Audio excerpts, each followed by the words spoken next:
ആദ്യമായി അമ്മയ്ക്കും തിരുക്കുമാരനും കോടാനുകോടി നന്ദി പറയുന്നു. അമ്മയുടെ പ്രത്യക്ഷീകരണത്തിൻ്റെ സാക്ഷിയാക്കി മാറ്റിയതിന് എനിക്കൊരുപാട് നന്ദി പറയുന്നു. എൻ്റെ പേര് ശ്രീജ. ഞാൻ കരുനാഗപ്പള്ളി, കൊല്ലം ജില്ലയിൽ കരുനാഗപ്പള്ളിയിൽ ഓച്ചിറയിൽ നിന്ന് വരുന്നു. ഇതെൻ്റെ മകൾ അനുശ്രീ. ഞാൻ 2022 ജൂൺ 1-ാം തീയതിയാണ് ഇവിടെ വന്ന് ഉടമ്പടി എടുത്തത്. ഉടമ്പടി എടുക്കുവാൻ എന്നോട് കൃപാസനത്തെപ്പറ്റി പറഞ്ഞു തന്നത് എൻ്റെ അടുത്ത അയൽവക്കത്തുള്ള ചേച്ചിയാണ്. ചേച്ചിയുടെ കുടുംബത്തിന് ഈ സമയം ഞാൻ ദൈവം ഒരുപാട് അനുഗ്രഹം നൽകട്ടെ എന്ന് പ്രാർത്ഥിക്കുന്നു. ഞാൻ ഇവിടെ വരുന്നതിൻ്റെ തലേ ദിവസമാണ് കൃപാസനം എന്നുള്ളൊരു പള്ളിയെക്കുറിച്ച് ഞാൻ ജീവിതത്തിൽ അറിയുന്നത് പോലും. കാരണം സോഷ്യൽ മീഡിയയിൽ നിറഞ്ഞു നിന്ന കൃപാസനത്തെപ്പറ്റി ഞാൻ അന്നുവരെ അറിഞ്ഞിട്ട് പോലും ഇല്ലായിരുന്നു. ചേച്ചി വന്നു ഇങ്ങനെ കൃപാസനം, ഞാൻ എൻ്റെ വീടിൻ്റെ റെനോവേഷൻ്റെ കാര്യത്തെപ്പറ്റി ഇങ്ങനെ വീട് പുതുക്കി പണിയുന്നതിനെ പറ്റി ഇങ്ങനെ പറഞ്ഞിരുന്ന ചേച്ചിയോട് ഇങ്ങനെ സംസാരിച്ചപ്പം ചേച്ചിയെ പറഞ്ഞ് ഇങ്ങനെ ഒരു കൃപാസനം എന്ന് പറഞ്ഞ ഒരു പള്ളിയുണ്ട്, അവിടെ പോയി പ്രാർത്ഥിച്ചാൽ എന്ത് നടക്കുമെന്ന്. അപ്പം ഞാൻ ഇവിടെ വരുന്നതിൻ്റെ തലേദിവസം ഒരു 5 മണിയായപ്പോഴും അറിഞ്ഞു. ഞാൻ പിറ്റേന്ന് രാവിലെ തന്നെ ചേച്ചിയും കൂട്ടി ഇവിടെ വന്നു. അന്ന് തന്നെ ഉടമ്പടി എടുത്തു. ഉടമ്പടി എടുത്തതിന് ശേഷം എൻ്റെ ജീവിതത്തിൽ ഒരുപാട് മാറ്റങ്ങളാണ് വന്നത്. ഫസ്റ്റ് ഇവിടെ വന്ന് അന്ന് തന്നെ ഉടമ്പടി എടുക്കാൻ പറ്റി.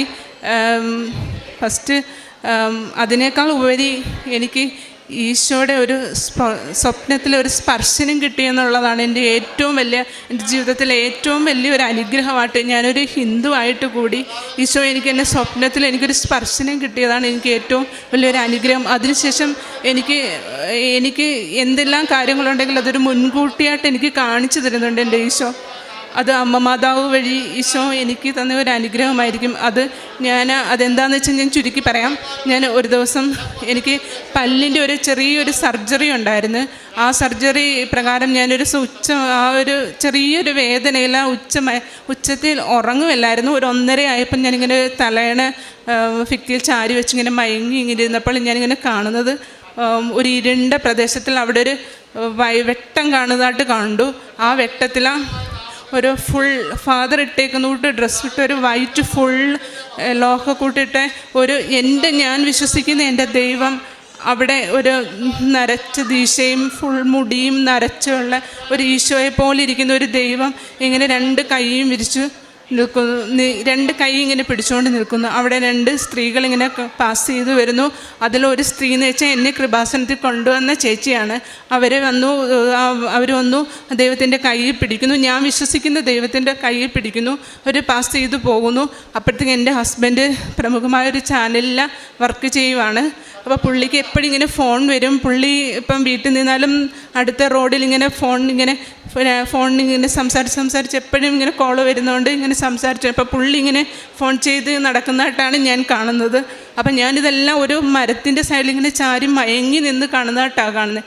അപ്പം ആ 2 സ്ത്രീകളിങ്ങനെ പാസ് ചെയ്ത് പോയി കഴിഞ്ഞപ്പോഴത്തേക്ക് ഈ ദൈവം എന്ന് ഞാൻ വിശ്വസിക്കുന്ന ദൈവം എൻ്റെ ഹസ്ബൻഡിനെ വിളിക്കുന്നു, താനിങ്ങോട്ടൊന്ന് വന്നേന്ന് പറയുന്നു. അപ്പോൾ പുള്ളി ഫോൺ ഓഫ് ചെയ്തു പോക്കറ്റിൽ വെക്കുന്നതെല്ലാം ഞാൻ കാണുന്നുണ്ട് ആ സ്വപ്നത്തിലാണ്. അപ്പം ഇങ്ങനെ വന്നപ്പോൾ പുള്ളി തിരിഞ്ഞ് എന്നെ നോക്കും, ഞാനത് കേട്ടോ എന്ന്. അപ്പം ഞാൻ കാണുന്നത് പുള്ളി പോയി അപ്പം പുള്ളിയുടെ കൈ നീട്ടി ദൈവം. അപ്പം കയ്യിലിങ്ങനെ സ്പർശിച്ചപ്പം പറഞ്ഞ് തനിക്കിച്ചിരി ദേഷ്യം കൂടുതലാണ്, എന്നാലും താൻ ചെയ്യുന്ന കുറച്ച് നല്ല പ്രവൃത്തികളുണ്ട് ദൈവം അത് പൊറുക്കുവാണെന്ന് പറഞ്ഞു. അത് പറഞ്ഞപ്പം പുള്ളി തിരിഞ്ഞ് എന്നെ അന്ന് നോക്കി, ഞാനത് കേട്ടോന്ന്. അപ്പം ഞാനത് കേട്ടിട്ടും എനിക്കൊന്നും തോന്നിയില്ല. കുറച്ച് കഴിഞ്ഞപ്പോൾ ഞാൻ വീണ്ടും എൻ്റെ കണ്ണ് കുറച്ചങ്ങോട്ട് മാറി ഇങ്ങനെ നോക്കി. ഞാൻ നോക്കിയപ്പോൾ അവിടെ ഒരു ഭയങ്കര പ്രകാശം ഇങ്ങനെ പാസ് ചെയ്ത് എൻ്റെ അടുക്കിലോട്ട് വരുന്നു. ഞാൻ നോക്കിയപ്പോൾ ഇതേ കണക്ക് വൈറ്റ് ഡ്രസ്സുള്ള ഒരു രൂപം വരുന്നു. ഞാൻ ഇങ്ങനെ മുകളോട്ട് നോക്കിയപ്പോൾ അവിടെ റെഡ് ഷോളിട്ട് ആരോ നടന്നു വരും. ഞാൻ നോക്കിയപ്പോൾ അയ്യോ ഈശോ എന്നിങ്ങനെ ഉറക്കെ വിളിച്ചു പറഞ്ഞു. അപ്പം 2 കൈ വിരിച്ചു പിടിച്ചുകൊണ്ട് ചിരിച്ചുകൊണ്ട് തലയാട്ടി എന്നെ ഇങ്ങനെ വിളിച്ചു. ഞാൻ ഓടിച്ചെന്ന് കെട്ടിപ്പിടിക്കുകയും എൻ്റെ തലേന്ന് കാല് വരെ ഒരു എർത്ത് പാസ് ചെയ്ത് പോന്നിട്ട് അപ്പം തന്നെ ഞെട്ടി ഉണർന്ന്. അതാണ് എൻ്റെ ഏറ്റവും വലിയ ജീവിതത്തിൽ എനിക്ക് ഏറ്റവും കിട്ടിയ ഒരു അനുഗ്രഹം. പിന്നെ അതുകൂടാതെ ഞാൻ ദൈവത്തിൻ്റെ അനുഗ്രഹത്താൽ ചെറുതായിട്ട് ചിത്രം വരയ്ക്കും. അപ്പം ഞാൻ മാതാവിൻ്റെ ഒരു പടം പടമാണിത്. ഈ പടം വരച്ചതിന് ശേഷം എനിക്ക് കിട്ടിയ അനുഗ്രഹം ഒരുപാടാണ്. അത് തന്നെയെല്ലാം അതിനുശേഷം ഞാനും മോളും മോളും ഇവിടെ ഉടമ്പടി എടുത്തിട്ടുണ്ട്. മോളും ഞാനും കൂടെ ഉടമ്പടി എടുത്ത് ഒരു ദിവസം പുതുക്കിയതിന് ശേഷം വീട്ടിൽ ചെന്ന് സന്ധ്യാപ്രാർത്ഥന ചെയ്തുകൊണ്ടിരുന്നപ്പം പ്രാർത്ഥനയില ഈശോ ഇങ്ങനൊരു രൂപം ഭിത്തി തെളിഞ്ഞു വന്നത് ഞങ്ങൾ പ്രാർത്ഥിച്ച് തീരുന്നിടം വരെ എങ്ങനെ ഉണ്ടായിരുന്നു ഈശോയുടെ ക്രൂശിത രൂപം. അങ്ങനെ അത് കഴിഞ്ഞിട്ട് പിന്നെ എൻ്റെ വീടിൻ്റെ റെനോവേഷൻ്റെ കാര്യം പറയാം. 4 മാസം കൊണ്ട് റെനോവേഷൻ പെട്ടെന്ന് പൂർത്തീകരിച്ച് ഞാനൊരു അർദ്ധ സർക്കാർ സ്ഥാപനത്തിൽ സെക്രട്ടറിയായിട്ട് ജോലി ചെയ്യുവാണ്. ഞാനപ്പം എനിക്ക് ഈ പെട്ടെന്ന് റിനോവേഷൻ വന്നപ്പോഴത്തേക്ക് ഹസ്ബൻഡിൻ്റെ കയ്യിലായാലും എൻ്റെ കയ്യിലും പെട്ടെന്ന് ക്യാഷ് എടുക്കാൻ പറ്റില്ല. ഉള്ളത് കുറച്ചുണ്ട്. അപ്പം പെട്ടെന്നപ്പോൾ ഞാൻ ചിട്ടി പിടിക്കാം എന്നൊക്കെ വിചാരിച്ചു. ചിട്ടി പിടിക്കാൻ വേണ്ടി ഫസ്റ്റ് മെയിൻ ബ്രാഞ്ചിലും ഉണ്ടായിരുന്നു, ഈവനിങ് ബ്രാഞ്ചിലും ഉണ്ടായിരുന്നു. മെയിൻ ബ്രാഞ്ചിൽ ഒരു 4 മണിക്ക് ചിട്ടിക്ക് പോയിരുന്നു. ടോക്കൺ കുറി വീഴട്ടെ എന്ന് പ്രാർത്ഥിച്ചവിടെ ഇരുന്നു. അപ്പം അവിടെ അതിനകത്തുള്ളവർ തന്നെ ടോക്കൺ എടുക്കണമെന്ന് പറഞ്ഞു. ഞാൻ ഓടിച്ചെന്ന് ഇപ്പം വേറെ ആരും എണ്ണിയിട്ടില്ല, ആർക്കും ഒരു ധൈര്യമില്ല, ആരും എണ്ണിക്കുന്നില്ല. അപ്പം ഞാൻ പറഞ്ഞ് എന്തായാലും എനിക്ക് വീഴുമായിരിക്കും എന്നുള്ള ധൈര്യത്തെ ഞാൻ തന്നെ പോയി ടോക്കൺ എടുത്തു. പക്ഷേ എൻ്റെ തൊട്ടടുത്ത് കസേരയിരുന്ന ആൾക്കാരാണ് അടുത്ത് വീണത്. അപ്പോൾ എനിക്കൊരു സങ്കടം വന്നു. മാതാവ് എന്നാലും എനിക്ക് തന്നില്ലല്ലോ എന്ന് പറഞ്ഞിട്ട് ഒരു സങ്കടം തോന്നി. ഞാൻ എന്നിട്ട് അപ്പം തന്നെ അവിടെ നിന്ന് ഇറങ്ങി ഈവനിങ് ബ്രാഞ്ചിൽ ചെന്നുള്ള അടുത്ത ചിട്ടി എന്തായാലും പിടിക്കാമെന്ന് വിചാരിച്ചു. കാരണം ഞാൻ ഇതുവരെ ചിട്ടി പിടിച്ചിട്ടില്ല, അതിൻ്റെ രീതിയെപ്പറ്റി എനിക്ക് അറിയത്തതുമില്ല. അപ്പം ഞാൻ അവിടെ ചെന്ന് ചോദിച്ചു എങ്ങനെയാണ് ചിട്ടി പിടിക്കേണ്ടതെന്നൊക്കെ ചോദിച്ചപ്പോൾ അവരെല്ലാം വിശദമായിട്ട് പറഞ്ഞു തന്നു. അപ്പോൾ അത് കഴിഞ്ഞിട്ട് ഞാനിവിടെ ഇരുന്നു. അപ്പോൾ ഫസ്റ്റ് കുറി കഴിഞ്ഞിട്ട് പിന്നെ 3 ലേലമാണ്. അപ്പം കുറി എടുക്കാൻ വേറെ ആളിനെ വിളിച്ചു. കുറി എടുത്തപ്പോൾ ആ നമ്പർ ഒരു സിസ്റ്റത്തിൽ നമ്പർ വിളിച്ച് പറഞ്ഞപ്പോഴത്തേക്കും എൻ്റെ മനസ്സിൽ ഇത് എൻ്റെ നമ്പറിലേന്ന് ഞാൻ വിചാരിച്ചു. എന്നിട്ട് ഞാൻ എനിക്ക് വിശ്വസിക്കാൻ പറ്റാതിരുന്നു. അപ്പം അവർ വിളിച്ചപ്പോൾ ഇങ്ങനെ ശ്രീജി ആരാന്ന് ചോദിച്ചപ്പോൾ ഞാൻ എണ്ണീറ്റ് വന്നപ്പോഴത്തേക്ക് അവർക്കെല്ലാം ചിട്ടി പിടിക്കാമെന്ന ആളിനെ എന്നെ ചിട്ടി പിടിച്ചല്ലോ. അപ്പം ഒരു അരമണിക്കൂറിനുള്ളിൽ ഒരു നഷ്ടപ്പെട്ട ചിട്ടി അടുത്ത ചിട്ടി തന്നെ അമ്മ മാതാവ് എനിക്ക് സാധിച്ചു തന്നു. അപ്പോൾ അത്രയും പൈസയും കൂടെ എനിക്ക് അതിനെല്ലാം 4 മാസം കൊണ്ട് എൻ്റെ റിനോവേഷൻ പെട്ടെന്ന് എങ്ങനെയൊക്കെയോ എല്ലാവരും എങ്ങനെയൊക്കെയാണ് പൈസ വന്നതെന്ന് എനിക്കിപ്പം തന്നെ അറിയാൻ വയ്യ. അത് പെട്ടെന്ന് പൂർത്തീകരിച്ച് നല്ലൊരു വീടായിട്ട്, പുതിയൊരു വീട് കണ്ട പുതിയ വീടായിട്ട് തന്നെ തോന്നത്തുള്ളൂ. ആ രീതിയിൽ മെച്ചപ്പെടുത്തി തന്ന് അമ്മ. അതുകൂടാതെ ഞാൻ അർദ്ധ സ്ഥാപനത്തിൽ സെക്രട്ടറിയായിട്ട് ജോലി ചെയ്യാമെന്ന് പറഞ്ഞല്ലോ. അപ്പം അതിനോടൊപ്പം തന്നെ ജോലി ചെയ്യാൻ പറ്റുന്ന വേറൊരു ജോലിയും കൂടെ തരണേ എന്ന് ഞാൻ നിയോഗത്തിൽ വെറുതെ ഒന്ന് വെച്ചതാണ്. വിശ്വസിച്ച് അമ്മയെ വിശ്വസിച്ച് ഞാൻ വെച്ചു. പക്ഷേ അത് നിയോഗം വെച്ച് 1 മാസം കഴിഞ്ഞപ്പോഴത്തേക്ക് എനിക്ക് വേറൊരു ഇൻഡയറക്റ്റായിട്ട് അതേ കണക്ക് തന്നെ ഒരു സ്ഥാപനത്തിലാണ് ഇൻഡയറക്റ്റായിട്ട് വർക്ക് ചെയ്യാൻ പറ്റുന്നൊരു ജോലി ലഭിച്ചു. അതിൽ നിന്ന് ഞാൻ നന്നായിട്ട് ഏൺ ചെയ്യുന്നുണ്ട്.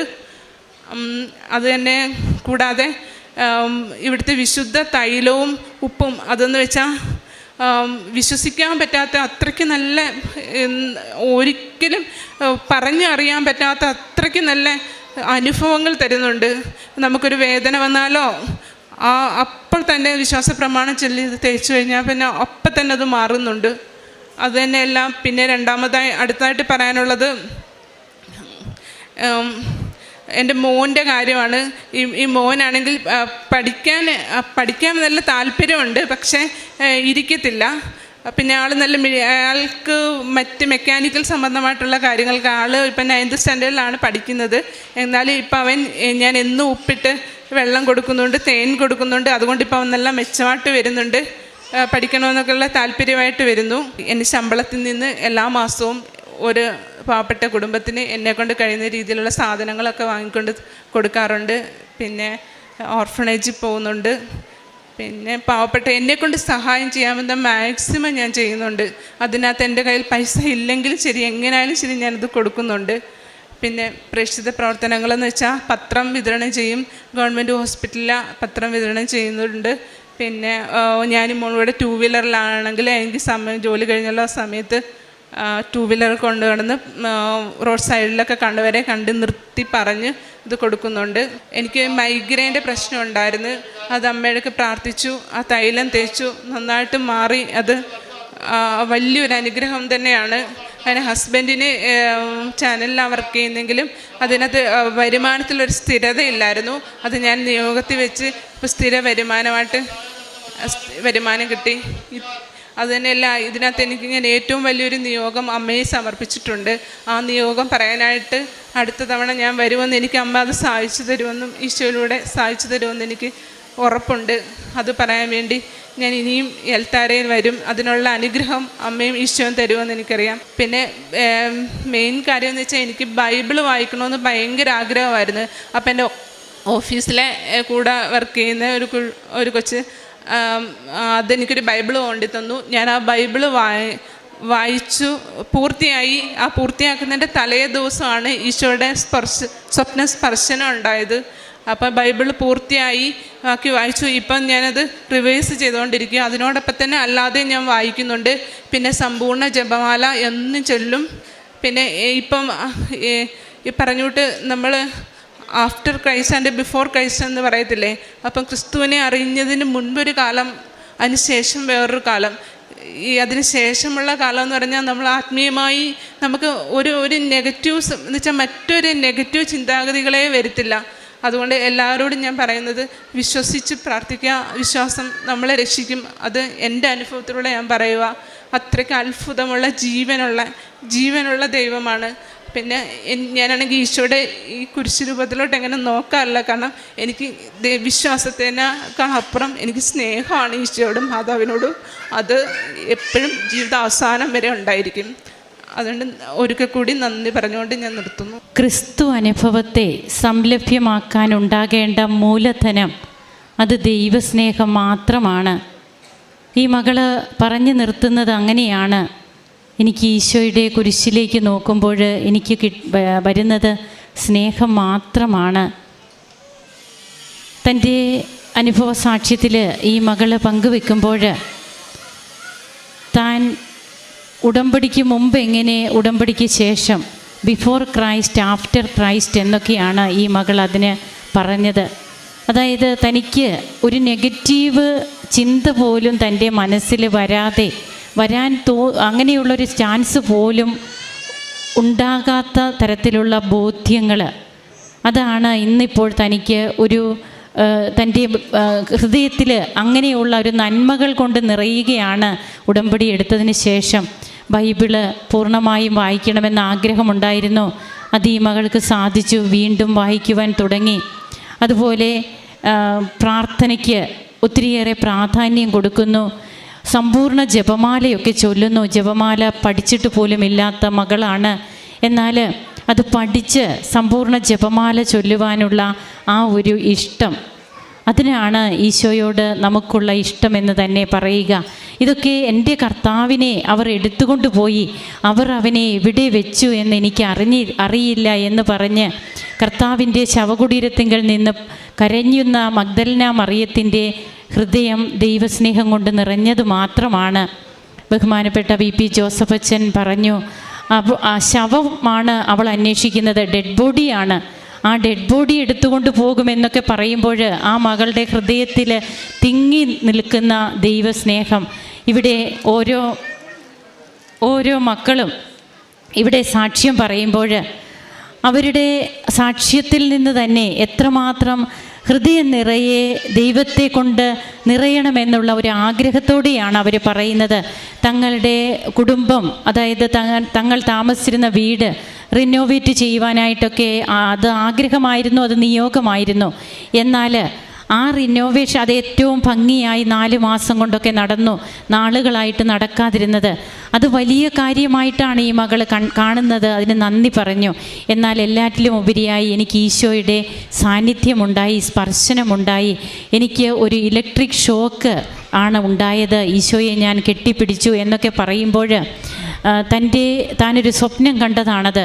അപ്പോൾ ആ ഈശോ തന്നിൽ വന്ന് നിറഞ്ഞ ആ നിമിഷം മുതൽ താൻ മറ്റൊരു വ്യക്തിയായി മാറി എന്ന് മാത്രമാണ് ഈ മകൾ തൻ്റെ അനുഭവത്തിലൂടെ പങ്കുവയ്ക്കുക. നമ്മുടെ നിയോഗങ്ങളൊക്കെ നമുക്കൊത്തിരിയുണ്ട്. ദൈവത്തെ കൊണ്ട് നിറയുവാൻ നാം എത്രമാത്രം പ്രാർത്ഥിക്കുന്നുണ്ട്. എൻ്റെ നിയോഗങ്ങളൊക്കെ കർത്താവ് ചിന്തിക്കുമ്പോൾ എനിക്ക് കിട്ടിയാൽ മതി. എനിക്ക് ഈശോയെ കൊണ്ട് നിറയണം. എനിക്ക് വേണ്ടി ജീവിച്ചു മരിച്ച ഈശോ, ആ ഈശോയെ കൊണ്ട് നിറയണം എന്നുള്ള ഒരു ദൈവസ്നേഹത്തിലൂന്നിയ ഒരു ഉടമ്പടി പ്രാർത്ഥനയും ഉടമ്പടി നിയോഗവും അത് നമുക്ക് എന്ന് നമ്മുടെ ജീവിതത്തിൽ വരുന്നോ അന്ന് നാം ആറ്റുതീരത്ത് നട്ട ചെടി പോലെയാകും. അതെല്ലാ കാലവും ഫലം തരും. ആ ഫലങ്ങളിൽ നിന്ന് പിന്നീട് മറ്റുള്ളവർക്ക് കൂടി ആ ഫലം ഫലദായകമാകുന്ന രീതിയിൽ നമ്മുടെ ജീവിതവും മാറും. അതാണ് ഉടമ്പടി നമ്മെ പഠിപ്പിക്കുന്നത്. അതാണ് നാം ജീവിക്കേണ്ടതും ചെയ്യേണ്ടതും. നമുക്ക് കരങ്ങളടിച്ച് ഈശോയ്ക്കും അമ്മയ്ക്കും നന്ദി പറയാം. യേശുവേ നന്ദി, യേശുവേ സ്തുതി, യേശുവേ ആരാധന. പരിശുദ്ധ അമ്മ ജീവനോട് പ്രത്യക്ഷപ്പെട്ട ഈ അൾത്താരയിൽ പരിശുദ്ധ അമ്മയുടെ പ്രത്യക്ഷീകരണത്തിൻ്റെ സാക്ഷിയായി എന്നെ ഉയർത്തിയതിന് ദൈവത്തിന് ഞാൻ നന്ദി പറയുന്നു. എൻ്റെ പേര് രമ്യ. ഇതെൻ്റെ മോള് ഇസബൽ ട്രീസ. ഞങ്ങൾ പൂഞ്ഞാറിൽ നിന്നും വരുന്നു. ഞാൻ ആദ്യമായിട്ട് മാതാവിനോട് ക്ഷമ ചോദിക്കുകയാണ് ഇവിടെ സാക്ഷ്യം പറയാൻ താമസിച്ചു പോയതിന്.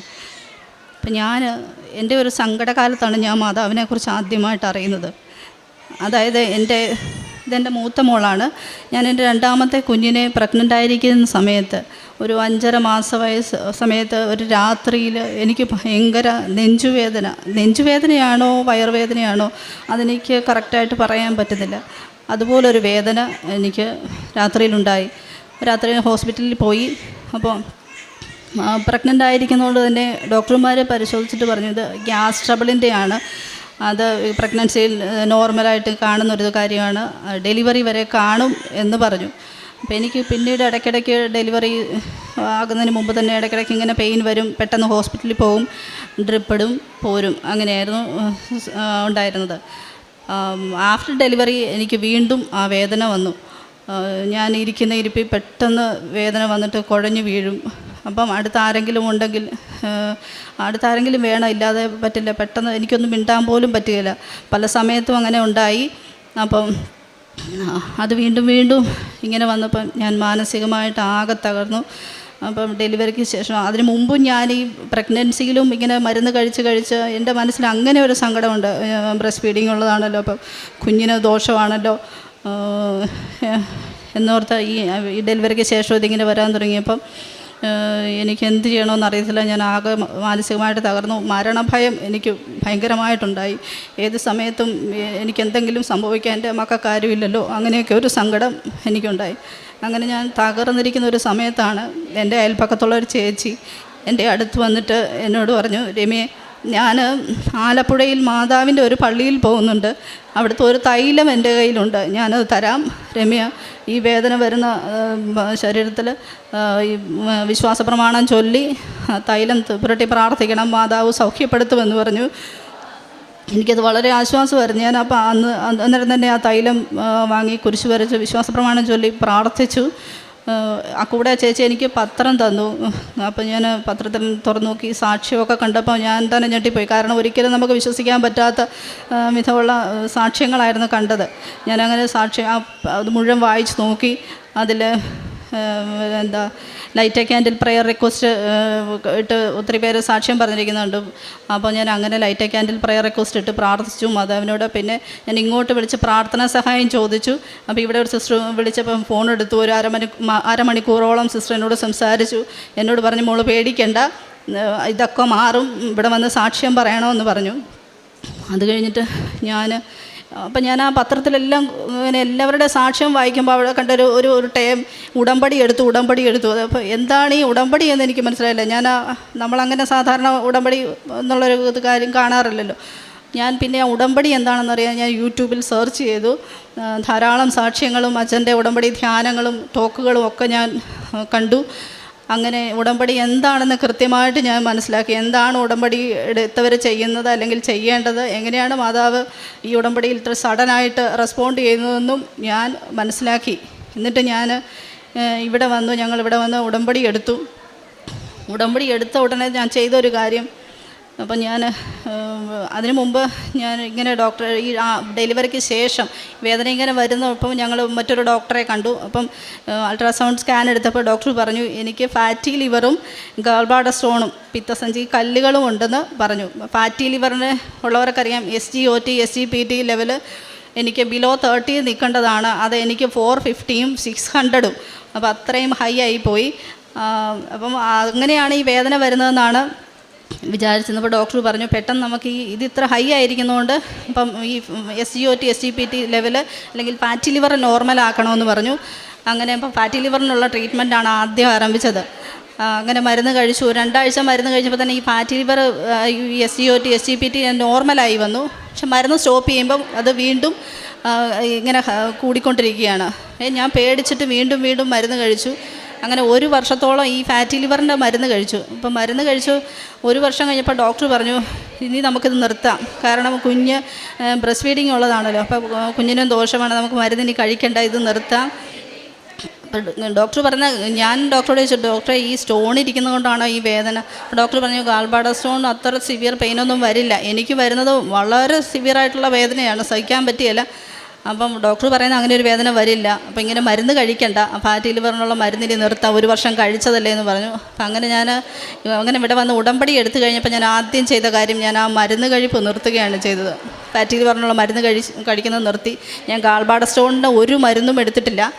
അപ്പം അങ്ങനെ ഞാൻ മരുന്ന് നിർത്തി. ഉടമ്പടി കൃത്യമായിട്ട് ഉടമ്പടി പറഞ്ഞിരിക്കുന്ന കാര്യങ്ങൾ ഫോളോ ചെയ്തു, എല്ലാ കാര്യങ്ങളും ചെയ്തു. മാതാവിനോട് മുട്ടിപ്പായിട്ട് പ്രാർത്ഥിച്ചു, മാതാവേ എൻ്റെ കുഞ്ഞുങ്ങൾക്ക് ആരുമില്ല, എനിക്ക് എന്തെങ്കിലും പറ്റിപ്പോയാൽ.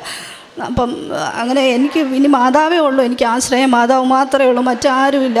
ആരോടും പറഞ്ഞ ഇതൊന്നും മനസ്സിലാക്കാനും എനിക്ക് പറ്റുകയില്ല. അപ്പം അങ്ങനെ മാതാവിൻ്റെ അടുത്ത് പൂർണ്ണമായിട്ട് ഞാൻ ആശ്രയിച്ചു. മാതാവിനോട് മാറ്റിത്തരണമെന്ന് പറഞ്ഞു എൻ്റെ ഈ അസുഖം. എന്നിട്ട് ഒരു മാസം ഉടമ്പടി എടുത്ത് 1 മാസമൊക്കെ കഴിഞ്ഞു. എനിക്ക് ആ വേദന അങ്ങനെ വരുന്നില്ല. അല്ലെങ്കിൽ എനിക്ക് പെട്ടെന്ന് പെട്ടെന്ന് ഒരു കുഞ്ഞിനെ ഒന്ന് എടുത്താലോ അത്ര ഒരു വെയിറ്റ് പോലും എനിക്ക് എടുക്കത്തില്ല, പെട്ടെന്ന് എനിക്ക് വേദന വരികയാണ് ചെയ്തുകൊണ്ടിരുന്നത്. ഞാൻ ഈ ഉടമ്പടി എടുത്ത് 1 മാസം കഴിഞ്ഞപ്പോഴാണ് ഞാൻ അങ്ങനെ ശ്രദ്ധിക്കുന്നത്, എനിക്ക് അങ്ങനെ ഒരു വേദന ഇപ്പോൾ വരുന്നില്ല. അത് കഴിഞ്ഞപ്പോൾ ഞാൻ ഒരു ദിവസം ഞായറാഴ്ച ഞങ്ങളിങ്ങനെ രാവിലെ പള്ളിയിൽ പോകാനായിട്ട്, അപ്പോൾ കുഞ്ഞിന് സൺഡേ ക്ലാസ് ഉണ്ട്, അപ്പോൾ അതിന് പോകണം. അതുകൊണ്ട് അവളുടെ കൂടെയാണ് ഞങ്ങൾ പള്ളിയിൽ പോകുന്നത്. അപ്പോൾ രാവിലെ എനിക്കിത് പെട്ടെന്ന് ഓർക്കാപ്പുറത്തൊരു വേദന ഇങ്ങനെ വന്നു. അപ്പോൾ വേദന വരുമ്പോഴേ എനിക്ക് പേടിയാണ്, ഇനി കുറച്ച് സമയം കഴിയുമ്പോൾ ഞാൻ കുഴഞ്ഞു വീഴും, അതാണ് എൻ്റെ ഒരു രീതി. അന്നേരം എനിക്ക് വല്ലാത്ത വിഷമമാണ്. പക്ഷേ ഞാൻ പള്ളിയിൽ പോയില്ലെങ്കിൽ കൊച്ചു പോകില്ല. അപ്പോൾ കൊച്ചിൻ്റെ ക്ലാസ് കളയാനും എനിക്കൊരു മടി. അതുകൊണ്ട് കൊച്ചിന് വേണ്ടിയിട്ട് ഞാനെന്നാൽ അവളുടെ ക്ലാസ് പോകണ്ടല്ലോ ഓർത്ത് വേദനയാണെങ്കിലും ഞാൻ റെഡിയായി. ഞങ്ങൾ പള്ളിയിൽ പോയി ഏറ്റവും പിന്നിലിരുന്നിട്ട് എനിക്ക് നിൽക്കാനൊന്നും പറ്റുന്നില്ല. ഞാൻ അവിടെ ഇരുന്നു, ഈശോയോട് കരഞ്ഞു പ്രാർത്ഥിച്ചു, ഈശോ ഈ വേദന എടുത്ത് മാറ്റണം, എനിക്ക് സഹിക്കാൻ പറ്റുന്നില്ല. അങ്ങനെ ഈശോയോട് പ്രാർത്ഥിച്ചു. വിശുദ്ധ കുർബാന സ്വീകരണത്തിൻ്റെ സമയമായപ്പോൾ ഈശോയോട് ഞാൻ പറഞ്ഞു, ഈശോയെ ഞാൻ നിന്നെ സ്വീകരിക്കാൻ പോവുകയാണ്, എൻ്റെ മരുന്ന് ഇതാണ്, ഇനി ഞാൻ വേറൊരു മരുന്ന് കഴിക്കില്ല, ഈ അസുഖം ഇന്നത്തോടു കൂടി മാറണമെന്ന് പറഞ്ഞ് ഈശോയോട് പറഞ്ഞ് പ്രാർത്ഥിച്ചു. ഞാൻ വിശുദ്ധ കുർബാന സ്വീകരിച്ചു. തിരിച്ചു വന്ന് ഞാൻ ഇരുന്ന് കഴിഞ്ഞപ്പോൾ എനിക്ക് എൻ്റെ വേദന ഇങ്ങനെ കുറഞ്ഞു വന്നു. വീട്ടിൽ വരുമ്പോൾ ഞാൻ ഓക്കെ ആയി, വേദനയൊന്നുമില്ല. പിന്നെ അതങ്ങ് വിട്ടു. ഒരു മാസം കൊണ്ട് കഴിഞ്ഞിട്ടാണ് ഞാൻ ശ്രദ്ധിക്കുന്നത് എനിക്ക് ആ വേദനയില്ല. എനിക്കൊരു വെയിറ്റ് എടുത്താലൊന്നും ഒരു കുഴപ്പമില്ല, ഞാൻ അറിയാതെ പോലും വെയിറ്റ് എടുക്കുന്നു, പ്രശ്നങ്ങളൊന്നുമില്ല. അപ്പം ഞാനിങ്ങനെ ഓർത്തു, മാതാവിനോട് എങ്ങും ഇങ്ങനെ തൈലം പുരട്ടി പ്രാർത്ഥിക്കും, മാതാവേ നിനക്ക് മാത്രമേ പറ്റുള്ളൂ ഇതെടുത്ത് മാറ്റണമെന്ന് തൈലം പുരട്ടി പ്രാർത്ഥിക്കും. കഴിക്കുന്ന ഭക്ഷണത്തിലൊക്കെ ഞാൻ ഉപ്പിട്ട് കഴിക്കും, അങ്ങനെയൊക്കെ ആയിരുന്നു. അപ്പം എനിക്ക് വേദന ഇങ്ങനെ വരുന്നില്ലല്ലോ എന്ന് ശ്രദ്ധിച്ചപ്പം ഞാൻ പിന്നെ ഒരു ദിവസം ഡോക്ടറെ കണ്ടുപോയി, അൾട്രാസൗണ്ട് സ്കാൻ ചെയ്തു. സ്കാൻ എടുത്തപ്പം ഡോക്ടർ എന്നോട് ചോദിച്ചു, എന്നാ മോനെ വന്നതെന്ന് ചോദിച്ചു, എന്ത് പറ്റിയതായിരുന്നു എന്ന് ചോദിച്ചു. ഞാൻ പറഞ്ഞു, ഡോക്ടർ എനിക്കിങ്ങനെ ഫാറ്റി ലിവർ ഉണ്ടായിരുന്നു, ഗാൾബാഡ സ്റ്റോൺ ഉണ്ടായിരുന്നു, ഒന്നല്ല മൾട്ടിപ്പിൾ സ്റ്റോൺസ് ഉണ്ടായിരുന്നു. അപ്പോൾ ഡോക്ടർ എന്നോട് പറഞ്ഞു, ഇവിടെ ഒരു സ്റ്റോണും കാണുന്നില്ലല്ലോ. ഒന്നുമില്ല, എൻ്റെ ഫാറ്റി ലിവറും പൂർണ്ണമായിട്ടും ഭേദമായി, ഗാൾബാഡ സ്റ്റോണും ഭേദമായി. അങ്ങനെ അമ്മ മാതാവ് വഴി ഈശോ എനിക്ക് ചെയ്തു തന്ന ഈ അത്ഭുതത്തെ ഞാൻ നന്ദി പറയുന്നു. പിന്നെ രണ്ടാമത്തെ കാര്യം എൻ്റെ ഈ മോളുടെ കാര്യമാണ്. അവൾ കഴിഞ്ഞ വർഷം സ്കൂൾ തുറന്ന ഉടനെ, ജൂൺ മാസത്തിൽ സ്കൂൾ തുറന്ന ഉടനെ ഒക്കെ ഇങ്ങനെ ക്ലാസ്സിൽ പോകുന്നു. പക്ഷേ പെട്ടെന്ന് കൊച്ചിന് ക്ഷീണം, അമ്മയെ എപ്പോഴും പറയും, അമ്മയെ വയറുവേദന. അപ്പം ഞങ്ങൾ ഓർത്ത് സ്കൂൾ തുറന്നേ ഉള്ളൂ, അപ്പോൾ സ്കൂളിൽ പോകാനുള്ള എന്തെങ്കിലും ബുദ്ധിമുട്ടുകൊണ്ടാണെന്ന് ഓർത്തു. ഇങ്ങനെ രാവിലെ സ്കൂളിൽ പോകാൻ റെഡിയായി യൂണിഫോമൊക്കെ ഇട്ടിരിക്കുന്ന കൊച്ച് പെട്ടെന്ന് കയറി കിടക്കും, ഞാൻ ഇന്ന് പോകുന്നില്ല, എനിക്ക് ക്ഷീണമാണ്. അന്നേരം എനിക്ക് ദേഷ്യം വരും. പിന്നെ ദേഷ്യപ്പെട്ട് ചിലപ്പോൾ പല ദിവസങ്ങളിലും അങ്ങനെ കുഞ്ഞിനെ സ്കൂളിൽ വിട്ടിട്ടുണ്ട്. അത് കഴിഞ്ഞിട്ട് ക്ലാസ്സിൽ പോയിട്ട് വരുമ്പോഴും ഇങ്ങനെ ക്ഷീണിച്ച് വരുന്നു, ഭക്ഷണമൊക്കെ കഴിക്കുന്നില്ല, ഭയങ്കരമായിട്ട് ആളെ കാണുമ്പോൾ തന്നെ ക്ഷീണം. ഞങ്ങൾ ഹോസ്പിറ്റലിൽ കൊണ്ടുപോയി ഡോക്ടറെ കാണിച്ചപ്പോൾ ഡോക്ടർ പറഞ്ഞു, കുഞ്ഞിനൊരു പ്രശ്നവും ഇല്ല, നിങ്ങൾ സ്കൂളിൽ ടീച്ചേഴ്സുമായിട്ടുള്ള പ്രശ്നങ്ങളാണ്, അതായത് സ്കൂളിൽ പോകാൻ ടീച്ചറുമായിട്ട് അഡ്ജസ്റ്റഡ് ആകാത്തതിൻ്റെ വിഷയമാണെന്ന് പറഞ്ഞ് സ്കൂളിൽ സംസാരിക്കുക എന്ന് പറഞ്ഞു. ഞങ്ങൾ സ്കൂളിൽ ടീച്ചേഴ്സുമായിട്ട് സംസാരിച്ചു. അപ്പോൾ അവർ പറഞ്ഞു, സ്കൂളിൽ മറ്റ് പ്രശ്നങ്ങളൊന്നുമില്ല, മിടുക്കിയാണ്, അവളെ വഴക്ക് പറയേണ്ട ഒരു ആവശ്യവും ഇല്ല. പിന്നെന്താ, അവളെ ഇടയ്ക്കിടയ്ക്ക് ഇവിടെയും വേദനയാണെന്ന് പറഞ്ഞ് ക്ലാസ്സിൽ കിടക്കുന്നുണ്ടെന്ന് പറഞ്ഞു. അങ്ങനെ ഇരുന്നു. പിന്നെ ക്ലാസ് ഇല്ലാത്ത ദിവസങ്ങളിലും കുഞ്ഞിങ്ങനെ നിരന്തരം അമ്മയെ വയറുവേദന പറഞ്ഞുകൊണ്ടിരിക്കുന്നു. അങ്ങനെ ഞങ്ങൾ ഹോസ്പിറ്റലിൽ കൊണ്ടുപോയി പല പീഡിയാട്രിഷ്യന്മാരെയും കുഞ്ഞിനെയും കാണിച്ചു. അപ്പോൾ അവരൊക്കെ പറയുന്നത് കൊച്ചിന് സ്കൂളിൽ പോകാനുള്ള എന്തോ ബുദ്ധിമുട്ട് കൊണ്ടാണ്, മറ്റ് ശാരീരിക പ്രശ്നങ്ങളല്ല എന്നാണ് പറഞ്ഞത്. അങ്ങനെ അവസാനം ഞങ്ങളിത് മാറാതിരുന്നിട്ട് എന്നും മാതാവിനോട് പ്രാർത്ഥിക്കും. കുഞ്ഞിൻ്റെ വയറ്റിൽ തൈലം പുരട്ടി വിശ്വാസ പ്രമാണം ചൊല്ലി പ്രാർത്ഥിക്കും. അവൾ ഉറങ്ങുവോളം ചില ദിവസങ്ങളിൽ ഞങ്ങളിങ്ങനെ പ്രാർത്ഥിച്ചുകൊണ്ടേയിരിക്കും. അങ്ങനെ പ്രാർത്ഥിച്ച് തന്നെ പല ദിവസവും ഉറക്കിയതുണ്ട്. അപ്പോൾ അങ്ങനെ ഇരുന്ന സമയത്ത് പിന്നെ പീഡിയാട്രിഷ്യന്മാരെ കാണിക്കുമ്പോൾ അവർ പറയുന്ന കുഞ്ഞിന് യാതൊരു പ്രശ്നങ്ങളും ഇല്ല. ഞങ്ങൾക്കറിയാമല്ലോ കുഞ്ഞിന് പ്രശ്നമുണ്ടെന്ന്. അവളിങ്ങനെ ഭക്ഷണം കഴിക്കുന്നില്ല, വെയിറ്റ് കണ്ടമാനം റെഡ്യൂസ് ചെയ്യുന്നു. അങ്ങനെയൊക്കെ ഇരുന്ന സമയത്ത് പിന്നെ ഞങ്ങൾ കോട്ടയം കാരിത്താസിൽ കുഞ്ഞിനെ കൊണ്ടുപോയി അവിടെ ഗ്യാസ്ട്രോയെ കാണിച്ചു. അവിടെ കാണിച്ചപ്പം അവിടെ അൾട്രാസൗണ്ട് സ്കാൻ എടുത്തു. അപ്പം സ്കാനിങ്ങിന് കയറുന്നതിന് മുമ്പ് ഞാൻ കാരിത്താസ് ഹോസ്പിറ്റലിൻ്റെ ചാപ്പലിൽ കയറി മുട്ടുകുത്തി നിന്ന് മാതാവിനോട് പ്രാർത്ഥിച്ചു. മാതാവേ, എൻ്റെ കൊച്ചിൻ്റെ അസുഖം എന്താണെന്ന് മനസ്സിലാകണം, അത് മെഡിസിൻ ഉപയോഗിച്ച് മാറുന്നതായിരിക്കണം, ഇവിടെ നിൽക്കണം മാതാവേ എന്ന് പറഞ്ഞ് പ്രാർത്ഥിച്ചു. അങ്ങനെ കുഞ്ഞിനെ സ്കാനിങ്ങിന് കയറ്റിയപ്പം അവളുടെ കയ്യിൽ ഞാൻ മാതാവിൻ്റെ കാശുരൂപം കൊടുത്തു. എന്നിട്ട് അവളുടെ അടുത്ത് ഞാൻ വിശ്വാസ പ്രമാണവും പ്രത്യക്ഷീകരണ പ്രാർത്ഥനയും മാറി മാറി ചൊല്ലി അവളുടെ അടുത്തിരുന്നു. എൻ്റെ മാതാവേ, ഞങ്ങളുടെ ഇന്നത്തെ ദിവസം മുതൽ നീ ഞങ്ങളുടെ ജീവിതം മാറ്റിമറിക്കരുത്, ഇതിവിടെ തീരണം, ഈ ഹോസ്പിറ്റലിൽ ഇറങ്ങുമ്പോൾ ഈ പ്രശ്നം തീരണമെന്ന് പറഞ്ഞ് പ്രാർത്ഥിച്ചു. അസുഖം എന്താണെന്ന് അറിയണമെന്ന് പ്രാർത്ഥിച്ചു. അങ്ങനെ സ്കാനിങ് കഴിഞ്ഞു. സ്കാനിങ് റിപ്പോർട്ട് എൻ്റെ കയ്യിലാണ് കിട്ടിയത്. പക്ഷെ ഞാനത് തുറന്നു നോക്കിയില്ല. ഞാൻ തുറന്നു നോക്കാതെ ഞാൻ തൈലം എടുത്തിട്ട് ആ സ്കാനിങ് റിപ്പോർട്ടിൽ കുരിശ് വരച്ച് വിശ്വാസ പ്രമാണം ചൊല്ലി പ്രാർത്ഥിച്ചു. ഇത് വലിയ പ്രശ്നങ്ങളൊന്നും ഉണ്ടാകരുത്, ഇത് മരുന്നുകൊണ്ട് മാറണം മാതാവേ എന്ന് പറഞ്ഞ് പ്രാർത്ഥിച്ചു. എന്നിട്ട് ഡോക്ടറെ കണ്ടു. ഡോക്ടർ അപ്പം അത് നോക്കിയിട്ട് ഡോക്ടർ പറഞ്ഞു, കുഞ്ഞിന് മീസെൻട്രിക് ലിംഫഡനൈറ്റിസ് എന്ന് പറഞ്ഞിട്ട് ഒരു ഇതാണ്. അതായത് കുടലിനകത്ത് ലിംഫ് നോട്ട്സ് വീങ്ങുന്ന ഒരു അസുഖമാണ്. കുഴപ്പമില്ല, ഒരു 6 വീക്സ് മരുന്ന് കഴിച്ചാൽ മാറിക്കോളും എന്ന് പറഞ്ഞു. അങ്ങനെ ഞങ്ങൾ അപ്പോൾ ഒരു സമാധാനം, ഞങ്ങൾ തിരിച്ചു പോന്നു. 6 ആഴ്ച മരുന്ന് കഴിച്ചിട്ടും കുഞ്ഞിന് യാതൊരു മാറ്റവുമില്ല. ആ വയറുവേദന വീണ്ടും അവിടെ തന്നെ അങ്ങനെ ഉണ്ട്. ഇപ്പോഴും വയറുവേദന പറഞ്ഞ് വീണ്ടും കരയുന്നു. അങ്ങനെ ഇരിക്കുന്ന സമയത്ത് ഒരു ഇപ്പോൾ ജൂണിൽ തുടങ്ങിയതാണ് കുഞ്ഞിനെ ഈ വയറുവേദന. സെപ്റ്റംബർ മാസമായി. സെപ്റ്റംബർ ഒരു ഫസ്റ്റ് വീക്കാണ്. അപ്പം ഞാൻ മാതാവിൻ്റെ ദിവസങ്ങളാണല്ലോ, അപ്പം മാതാവിനോട് ഞാനിങ്ങനെ കരഞ്ഞ് പ്രാർത്ഥിച്ചു കൊണ്ടായിരുന്നു. സെപ്റ്റംബർ 8 എന്നൊരു ഡേറ്റ് ഞാൻ ഇട്ടു. എൻ്റെ മാതാവേ, സെപ്റ്റംബർ 8-നകം എൻ്റെ കുഞ്ഞിന് എന്താണ് പ്രശ്നമെന്ന് അറിയണം, അത് മാറ്റിത്തരണം മാതാവേ എന്ന് പറഞ്ഞ് പ്രാർത്ഥിച്ചു കൊണ്ടിരുന്നു. അങ്ങനെ സെപ്റ്റംബർ 8-ാം തീയതി രാവിലെ ഒരു 8 മണിയായി. ഞങ്ങളിങ്ങനെ സങ്കടപ്പെട്ടിരിക്കുകയാണ്. ഞങ്ങളൊരു ഭക്ഷണം പോലും വീട്ടിലുണ്ടാക്കിയിട്ടില്ല. കാരണം കൊച്ച് തലേ രാത്രിയും കരഞ്ഞിട്ടാണ് കിടന്നുറങ്ങിയത്. അപ്പം അന്നേരം ഞങ്ങളിങ്ങനെ സങ്കടപ്പെട്ടിരിക്കുമ്പോൾ അവൾ കരഞ്ഞുകൊണ്ട് എഴുന്നേറ്റ് വന്നു, അമ്മേ വയറുവേദനയാണ്. അപ്പോൾ ആകെപ്പാടെ തകർന്നിരിക്കുകയാണ്.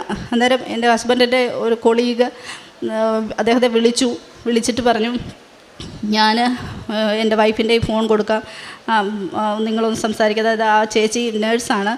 അപ്പം അവരോടൊന്ന് സംസാരിക്കാൻ പറഞ്ഞു. കുഞ്ഞിൻ്റെ കാര്യം അവർക്കൊക്കെ അറിയാം. അപ്പോൾ അവരൊക്കെ ഇങ്ങനെ ഓഫീസിൽ നിന്ന് എപ്പോഴും സംസാരിക്കും, കുഞ്ഞിൻ്റെ കാര്യങ്ങൾ എപ്പോഴും ചോദിക്കും, എങ്ങനെയുണ്ടോ, കൊച്ചിന് മാറിയോ, എന്താ പ്രശ്നം എന്നൊക്കെ ചോദിക്കും. അപ്പോൾ അങ്ങനെ അവർ അറിഞ്ഞ കാര്യം വീട്ടിൽ ചെന്ന് ഇങ്ങനെ ഭാര്യയുമായിട്ട് സംസാരിച്ചതാണ്. അപ്പോൾ ആ ചേച്ചി നേഴ്സായതുകൊണ്ട് അവർ ഞങ്ങളെ അന്ന് സെപ്റ്റംബർ 8-ാം തീയതി രാവിലെ അവർ ഞങ്ങളെ വിളിക്കുന്നു, എന്താ പറ്റിയത് കൊച്ചിന്, എനിക്ക് ആ റിപ്പോർട്ട്സൊക്കെ ഒന്ന് എനിക്ക് പരിചയമുള്ള ഒരു ഡോക്ടറുണ്ട്, ഞാനൊന്ന് കാണിക്കട്ടെ എന്ന് പറഞ്ഞ് അവർ ഞങ്ങളോട് റിപ്പോർട്ട്സൊക്കെ വാങ്ങിച്ചു. എന്നിട്ട് ഒരു 10 മണിയായപ്പം അവർ ഞങ്ങൾക്ക് ഡോക്ടറുടെ പ്രിസ്ക്രിപ്ഷൻ അടക്കം ഞങ്ങൾക്ക് അയച്ചു തന്നു. എന്നിട്ട് പറഞ്ഞു, നിങ്ങൾ ഈ മരുന്ന് വാങ്ങി കുഞ്ഞിന് കൊടുക്കണം, അവർക്ക് ഭേദമായിക്കോളും. എന്താ കുഴപ്പമെന്ന് വെച്ചാൽ കാരിത്താസിൽ നിന്ന് അവർ മെഡിസിൻ തന്നത് ഈ കുഞ്ഞിന് കുറച്ച് വയറുവേദന, അതില്ലെങ്കിൽ ആ ലിംഫ് നോട്ട്സിൻ്റെ വീക്കം കുറച്ച് സീരിയസ് ആയിപ്പോയി. അതുകൊണ്ട് മസ്റ്റായിട്ടും ആൻറ്റിബയോട്ടിക് എടുക്കേണ്ടിയിരുന്നു. പക്ഷേ കാരിത്താസിൽ നിന്ന് ആൻറ്റിബയോട്ടിക് നമുക്ക് തന്നില്ല. അതാണ് അവളുടെ വേദന കുറയാതിരുന്നത്. അപ്പോൾ അവൾക്കത് കുറച്ച് സീരിയസ് ആയിപ്പോയി. അപ്പോൾ ഈ ഡോക്ടർ ഞങ്ങൾക്ക് ആൻറ്റിബയോട്ടിക് തന്നു. അത് ഒരു 8 ദിവസം കഴിക്കണമെന്ന് പറഞ്ഞു. 2 ദിവസം ആ മരുന്ന് കഴിച്ചപ്പോഴത്തേക്കും കുഞ്ഞിൻ്റെ പ്രശ്നങ്ങളൊക്കെ വേദനകളൊക്കെ മാറി. അവൾ ഓക്കെ ആയി, മിടുക്കിയായി. ഇപ്പോൾ യാതൊരു കുഴപ്പമില്ല. ഞാൻ കുഞ്ഞിനെയും കൊണ്ട് വന്ന് മാതാവിൻ്റെ അടുത്ത് സാക്ഷ്യം പറഞ്ഞോളാമെന്ന് പറഞ്ഞിരുന്നു. അപ്പോൾ അതിന് പ്രകാരമാണ് മോളെയും കൊണ്ട് വന്നത്. പിന്നെ എൻ്റെ അടുത്ത സാക്ഷ്യം, എൻ്റെ അപ്പനും അമ്മയ്ക്കും ഞങ്ങൾ 4 മക്കളാണ്. ഞങ്ങൾ 3 പെൺപിള്ളേരും ഒരു ആൺകൊച്ചും. അപ്പം ഞങ്ങളുടെ 3 പെൺപിള്ളേരുടെയും കല്യാണം കഴിഞ്ഞപ്പോൾ സ്വാഭാവികമായിട്ടും അപ്പനും അമ്മയും വലിയ കടത്തിലായി. അപ്പോൾ ഒരു 7.5 ലക്ഷത്തോളം കടം ബാങ്കിൽ നിന്ന് ലോൺ എടുത്തതായിട്ടും ഒക്കെ ആയിട്ട് ഒരു 7.5 ലക്ഷത്തോളം കടം ഇങ്ങനെ വന്ന് നിൽക്കുകയാണ്. ബാങ്കിൽ നിന്ന് നിരന്തരം വിളി വരുന്നു, ഒരു രക്ഷയിൽ അടയ്ക്കാനൊരു മാർഗവുമില്ല. അങ്ങനെ ഇരിക്കുന്ന സമയത്ത് അപ്പം അമ്മ പല ലോണിനും, അപ്പം എൻ്റെ അമ്മ സ്കൂൾ ടീച്ചറാണ്, പല ലോണിനും ശ്രമിച്ചെങ്കിലും സിബിൽ സ്കോർ കുറവായതുകൊണ്ട് ലോണൊന്നും കിട്ടില്ല എന്ന് പറഞ്ഞു. അങ്ങനെ ഇരിക്കുന്ന സമയത്ത് ഞാനൊരു ദിവസം ഇങ്ങനെ നമുക്കൊരു സമാധാനമില്ല, കാരണം അപ്പനും അമ്മയും സങ്കടപ്പെടുന്നത് സഹിക്കാൻ പറ്റില്ല. അപ്പം ഞാനൊരു ദിവസം രാവിലെ മറ്റൊന്നും എനിക്ക് ചെയ്യാനും പറ്റില്ല, എനിക്ക് ചെയ്യാൻ പറ്റുന്ന ഇത്രയേ ഉള്ളൂ. ഞാനൊരു ദിവസം രാവിലെ കുഞ്ഞുങ്ങളെ സ്കൂളിൽ വിട്ടിട്ട് ഞാൻ അടുത്തുള്ള പള്ളിയിൽ പോയി മാതാവിൻ്റെ മുമ്പിൽ പോയി കൈ വിരിച്ച് പിടിച്ച് നിന്ന് മുട്ടുകുത്തു നിന്ന് ജപമാല ചൊല്ലി പ്രാർത്ഥിച്ചു. മാതാവേ, ഈ വിഷയത്തിൽ നീ ഇന്ന് ഇടപെടണം, ഇന്ന് ഈ സാമ്പത്തിക ബുദ്ധിമുട്ട് തീരണം, ഇന്ന് ഈ പ്രശ്നം ഇവിടെ തീരണമെന്ന് പറഞ്ഞു. എങ്ങനെ പറഞ്ഞു എന്ന് എനിക്കറിയത്തില്ല, കാരണം ഇത്രയും ലക്ഷങ്ങളുടെ കടം ഇന്ന് തീരണമെന്ന് എന്തർത്ഥത്തിലാണ് പറഞ്ഞതെന്ന് എനിക്കിപ്പോഴും അറിയില്ല. ഞാൻ അങ്ങനെ പറഞ്ഞു, മാതാവേ ഇന്ന് നീ ഇടപെടണം, ഇവിടെ തീരണം ഈ കടം, ഞങ്ങൾക്ക് പറ്റില്ല അല്ലാതെ എന്ന് പറഞ്ഞു. എന്നിട്ട് ഞാൻ പള്ളിയിൽ നിന്നിറങ്ങി, നല്ല വെയിലാണ്, പള്ളിയിൽ നിന്നിറങ്ങി ഞാൻ കൽക്കുരിശിൽ വന്ന് ആ കൽക്കുരിശിൽ പിടിച്ചുകൊണ്ട് ആ വെയിലത്തു നിന്ന് ഞാൻ കരഞ്ഞ് പ്രാർത്ഥിച്ചു. ഈശോയെ, അപ്പോൾ എൻ്റെ ഈശോ ആ കുരിശിൽ കിടക്കുന്നുള്ള ഒരു ഉത്തമ ബോധ്യം എനിക്കുണ്ടായിരുന്നു. ഞാൻ ഈശോയോട് പ്രാർത്ഥിച്ചു, ഈശോ നീ ഇന്ന് ഇടപെടണം, ഞങ്ങൾക്ക് വേറെ ആരും സഹായത്തിനില്ല, ഈ സാമ്പത്തിക ബുദ്ധിമുട്ട് ഇന്ന് തീർത്ത് തരണമെന്ന് പ്രാർത്ഥിച്ചു മാതാവിനോട്. എന്നിട്ട് ഞാൻ വീട്ടിൽ പോയി. ഒരു വൈകുന്നേരം ഒരു 4:30 ആയപ്പം അമ്മ എന്നെ വിളിച്ചു. എടി, ഇങ്ങനെ ഒരു ബാങ്കിൽ നിന്ന് എനിക്കൊരു കോള് വന്നു, നിങ്ങൾക്ക് ലോൺ വേണോ എന്ന് ചോദിച്ചൊരു കോള് വന്നു. അപ്പോൾ അമ്മ അവരോട് പറഞ്ഞു, എനിക്ക് ഞാൻ ആരോടും ലോണിന് അപ്ലൈ ചെയ്തില്ലല്ലോ എന്ന് പറഞ്ഞു. അന്നേരം അവർ SBIയുടെ ഒരു ഓൺലൈൻ ബാങ്കിങ്ങിൻ്റെ ഭാഗമായിട്ട് വന്ന കോളാണ്. അന്നേരം അവർ പറഞ്ഞു, നിങ്ങൾക്കത് എടുക്കാം, നിങ്ങൾക്ക് മതിയായ സിബിൽ സ്കോർ ഉണ്ട്, നിങ്ങൾക്ക് എടുക്കാമെന്ന് പറഞ്ഞു. എന്നാലും അമ്മയ്ക്കൊരു പേടി. അപ്പോൾ അമ്മ എന്നെ വിളിച്ചു, ഇങ്ങനെ അവർ ചോദിച്ചു എന്ത് പറയണം. ഞാൻ പറഞ്ഞു, അമ്മയ്ക്ക് ഇടപാടുള്ള SBIയുടെ ബ്രാഞ്ച് ഉണ്ട്, അപ്പോൾ ഞാൻ പറഞ്ഞു അവിടെ ഒന്ന് അന്വേഷിക്കരുത്, നമുക്ക് പൈസയുടെ കാര്യമാണല്ലോ, അപ്പോൾ അവരോടൊന്ന് ചോദിക്കാൻ പറഞ്ഞു. അമ്മ അവരെ വിളിച്ചു, ബാങ്കിലേക്ക് വിളിച്ച് ചോദിച്ചപ്പോൾ പറഞ്ഞു, ടീച്ചറിന് അത് എടുക്കാൻ പറ്റുന്നതാണ്, ടീച്ചറിന് മതിയായ സിബിൽ സ്കോർ ഉള്ളത് കൊണ്ടാണ് അത് ലോൺ കിട്ടുന്നതാണ്, പേടിക്കാനൊന്നുമില്ല, പ്രശ്നമില്ല എന്ന് പറഞ്ഞു.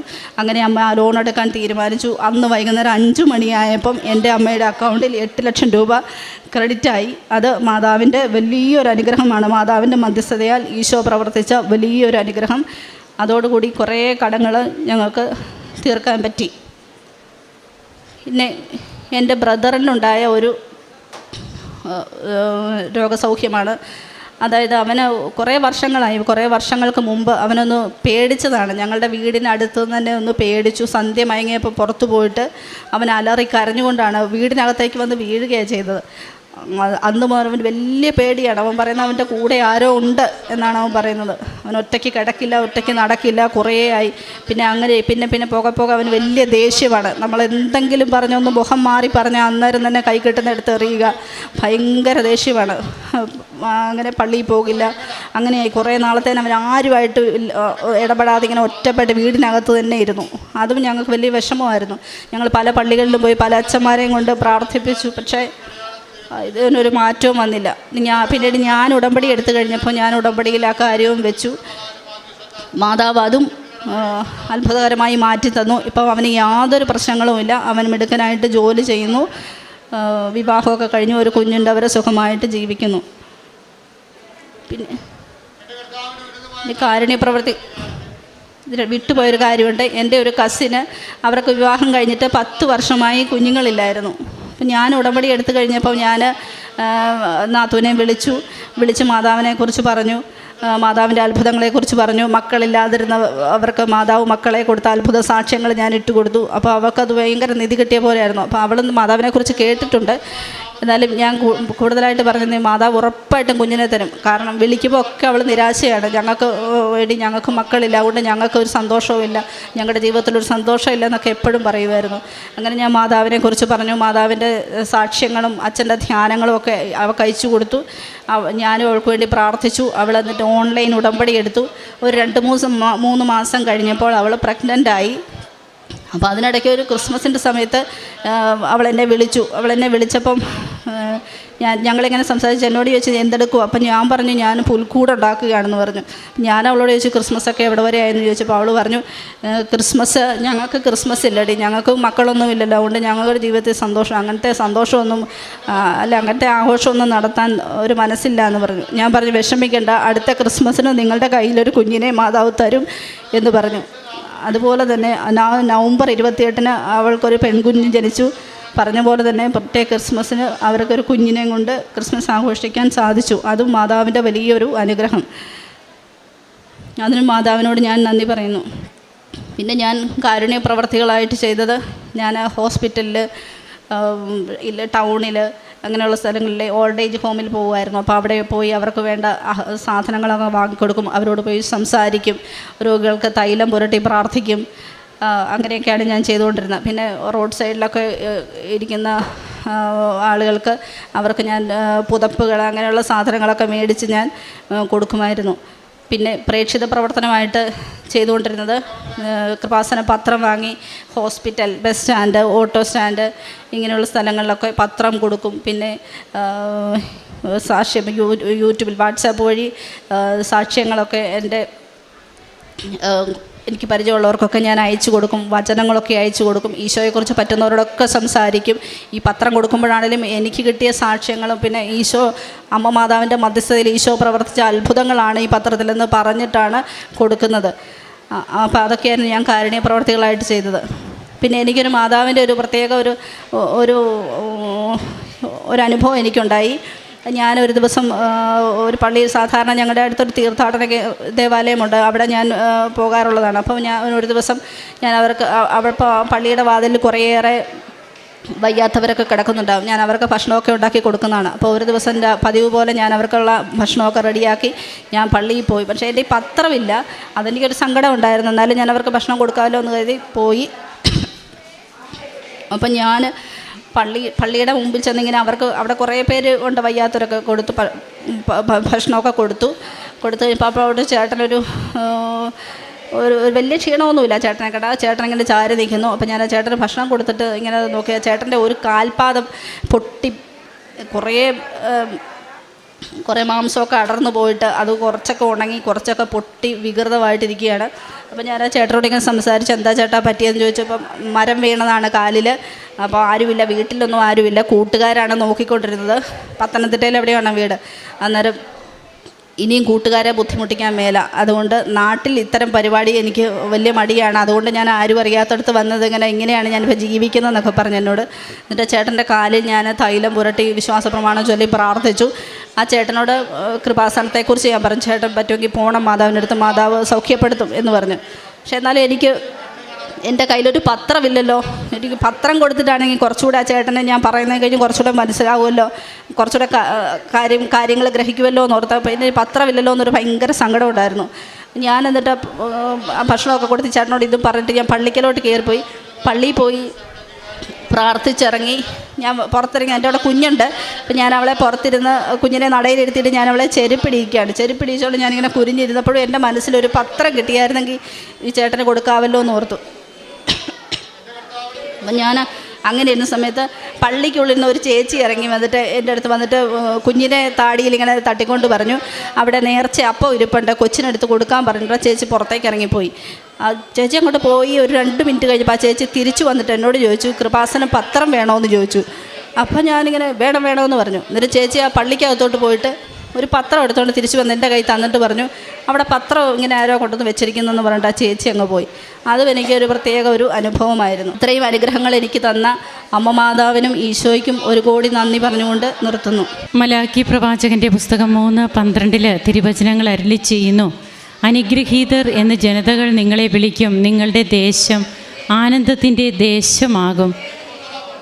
തിരുവചനങ്ങളിലൂടെ നമുക്ക് സാന്ത്വനവും ശക്തിയും നൽകുന്ന ദൈവത്തിൻ്റെ ജീവനുള്ള സാന്നിധ്യങ്ങളാണ് നാം അനുഭവ സാക്ഷ്യങ്ങളിലൂടെയും ഒക്കെ നമുക്ക് പങ്കുവെച്ച് കേൾക്കുവാൻ സാധിക്കുന്നത്.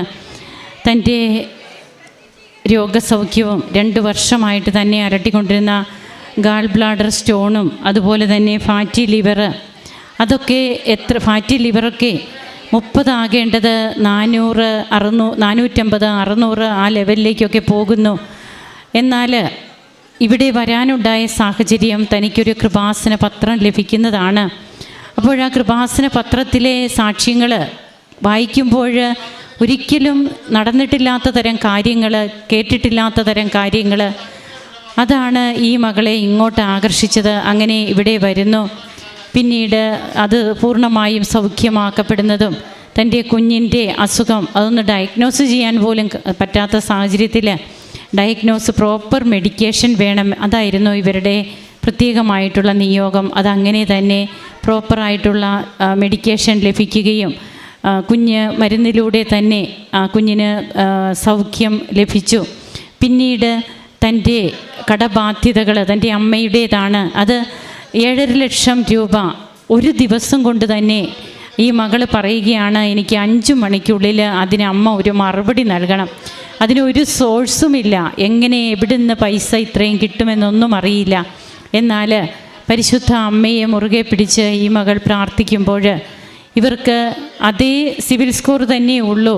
തൻ്റെ അമ്മയ്ക്ക് ആ സിവിൽ സ്കോറിൽ ലോൺ കിട്ടില്ല എന്ന് പറഞ്ഞിരുന്ന ബാങ്കിൽ നിന്ന് വിളിച്ചു പറയുകയാണ്, അതാണ് നാം കേട്ടത്, നിങ്ങൾക്കൊരു ലോണിന് നിങ്ങൾക്ക് അപ്ലൈ ചെയ്യാമെന്ന്. അങ്ങനെ താൻ പറഞ്ഞ അതേ സമയത്തിന്, താൻ അമ്മയോട് പറഞ്ഞ അതേ സമയത്തിനുള്ളിൽ തന്നെ ആ ലോൺ ഇവർക്ക് ലഭിക്കുകയും ആ കടബാധ്യതകളിൽ നിന്ന് ക്ലിയർ ആകുവാനും സാധിക്കുന്നു. അങ്ങനെ ഓരോ കാര്യങ്ങളും, അതുപോലെ മറ്റുള്ളവർക്ക് വേണ്ടി പ്രാർത്ഥിക്കുന്നത്, കൃപാസന പത്രം അതൊന്ന് കിട്ടിയിരുന്നെങ്കിൽ, ഇതൊക്കെ ഒരു നിസ്സാര കാര്യമായിട്ട് ചിലപ്പോൾ കേൾക്കുന്നവർ ചിന്തിക്കും. എന്നാൽ അത് ഈ മകളുടെ ഒരു വലിയ ആഗ്രഹമായിരുന്നു ആ സമയത്ത് ആ വ്യക്തിക്ക് അതൊന്ന് കൊടുക്കുക എന്നുള്ളത്. അതിനൊക്കെ എങ്ങനെയാണ് സാധ്യതകൾ തെളിയുന്നത്? തനിക്ക് പരിചയമില്ലാത്ത ഒരാൾ തന്നോട് വന്ന് പറയുന്നു കൃപാസന പത്രം വേണോ എന്ന് ചോദിക്കുന്നു ഇങ്ങോട്ട്. അപ്പോൾ നമ്മുടെ ജീവിതത്തിൽ ആകസ്മികമായത് എന്നൊന്നില്ല, എല്ലാം തമ്പുരാൻ്റെ പ്രവർത്തനങ്ങളും പദ്ധതികളുമാണ്. അതാണ് നാം ചിന്തിക്കേണ്ടത്. ഉടമ്പടി എടുത്തതിന് ശേഷം തനിക്ക് വന്ന മാറ്റങ്ങൾ, കൗദാശിക ജീവിതത്തിൽ താങ്കൾ എത്രമാത്രം വളർന്നു, അതുപോലെ ഓരോന്നിനും ഈശോയോട് ചോദിച്ചുകൊണ്ട് തന്നെ മുമ്പോട്ട് പോകുവാൻ എന്ത് ചെയ്യണം, അടുത്ത സ്റ്റെപ്പ് എന്ത്, അങ്ങനെ ചോദിക്കുവാനുള്ള ഒരു സ്വാതന്ത്ര്യവും ചോദിക്കുവാനുള്ള ഒരു ഹൃദയവും മനസ്സുമൊക്കെ ഉടമ്പടി എടുത്ത മക്കൾക്ക് മാത്രം സ്വന്തമായി കിട്ടുന്നതാണ്. ഈ കുടുംബത്തിന് ലഭിച്ച എല്ലാ നന്മകൾക്കും നമുക്ക് കരങ്ങളടിച്ച് ഈശോയ്ക്കും അമ്മയ്ക്കും നന്ദി പറയാം. യേശുവേ നന്ദി, യേശുവേ സ്തുതി, യേശുവേ ആരാധന.